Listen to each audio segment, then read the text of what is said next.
दोस्तों नमस्कार, मैं सौरभ गोस्वामी बागेश्वर धाम सरकार अशोकनगर आए हुए हैं और अशोकनगर में जो है श्रीमद् भागवत कथा कर रहे हैं। 24 तारीख से लेकर 30 तारीख तक ये श्रीमद् भागवत कथा होनी है और उसको लेके समिति द्वारा पहले से ही बहुत तैयारियां की जा रही थी। हम इस समय जहां कथा स्थल है वहां पर हैं और जो पंडाल है एक विशालकाय पंडाल बनाई गई है। अगर हम यहाँ पर बैठने की लेंथ को देखते हैं तो 2 लाख लोग इस पंडाल में बैठ सकते हैं। 1000 मीटर तरीकन ये पूरी लंबाई बताई जा रही थी, जिस प्रकार से इनके जो बागेश्वर धाम से जुड़े हुए लोग हैं या समिति से जुड़े हुए लोग हैं उन्होंने बताया था। रात्रि है, भजन कीर्तन हो रहे हैं, रामायण का मंचन हो रहा है और देखिए आस्था किस तरीके से अंगड़ाइयाँ लेती हैं। पीछे हनुमान जी का झंडा लगा हुआ है, जिसे हम धर्म ध्वजा भी कहते हैं, और वहीं आस्था किस तरीके से सो रही है।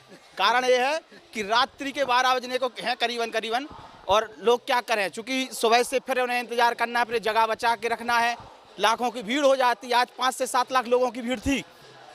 कल का अगर हम आपको बताते हैं तो कल की अगर भीड़ की हम आकलन करते हैं तो कम से कम 10 से 11 लाख लोग यहाँ पर होने चाहिए।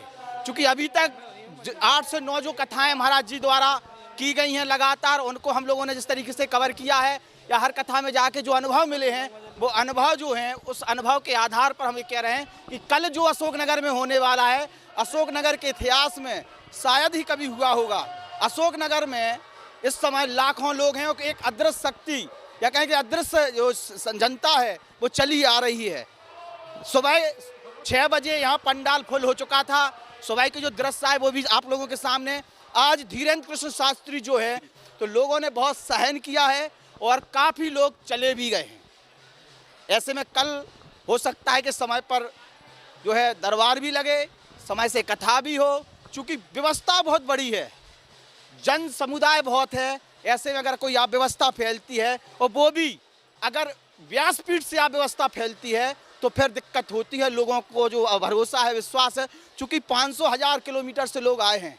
वीआईपी कल्चर नहीं है। धीरेन्द्र शास्त्री खुद कथा करते समय ये चीज़ बोलते हैं, हम मानते हैं वीआईपी कल्चर नहीं है, लेकिन जो लोग दूर दूर से आ रहे हैं वो बागेश्वर धाम को सुनने के लिए आ रहे हैं, उन्हें देखने के लिए आ रहे हैं, उनकी प्रति जो आस्था है उसको प्रकट करने के लिए आ रहे हैं। इस कड़ाके की ठंड में जहां रात्रि का जो कहे कि टेम्परेचर है वो 15 डिग्री सेल्सियस बताया जा रहा है। ऐसे में ठंड भी ज़्यादा है और अधिकांश महिलाएँ हैं जो बहुत दूर दूर से आई हैं, ग्रामीण अंचल से आई हैं। वीआईपी तो वैसे ही आते और चले जाते हैं, लेकिन जो हैं ग्रामीण अंचल से आई हैं और रात्रि यहीं रुक रही हैं। कई महिलाएं तो ऐसी हैं जो पूरी कथा में रहेंगी।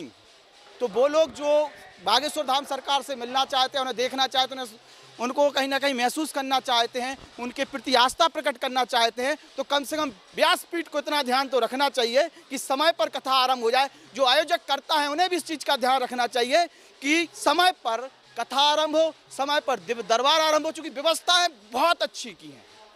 इतना बड़ा मंडी परिसर है कि 50 लाख लोग समा जाएंगे तब भी कोई अव्यवस्था नहीं फैलेगी, तो फिर तो 10-11 लाख लोगों के लिए कोई अव्यवस्था होनी नहीं चाहिए। बाकी की जब जन समुदाय एक साथ पहुंचता है तो दिक्कत होती है। तकरीबन 300 लाउड स्पीकर लगाए गए हैं। पहले दिन थोड़ी सी समस्या आई थी, लेकिन उसके बाद उस समस्या को सुधार लिया गया। यहाँ के जो विधायक हैं जगपाल या कहें कि जजपाल सिंह जज्जी ही उनका नाम है, वो पिछले 1-1.5 महीने से लगातार कथा की तैयारियों को लेकर व्यवस्थाएं भी कर रहे हैं और लोग भी वास्तविकता में यहाँ पर व्यवस्थाएं इस तरीके से की गई हैं। देखते हैं कल क्या होता है, कल का दृश्य क्या होता है, अशोकनगर में किस प्रकार का हुजूम होता है। अभी तक जो हुआ है वो हमने आपको लोगों को इस वीडियो के माध्यम से बताने का प्रयास किया है।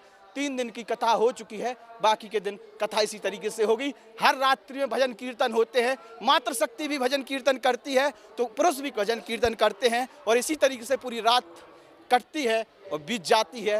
अगले सुबह के लिए फिर तैयार हो जाते हैं नहा धो के कथा में बैठने के लिए। नमस्कार। हमारे YouTube channel the Bundelkhand post को सब्सक्राइब करें।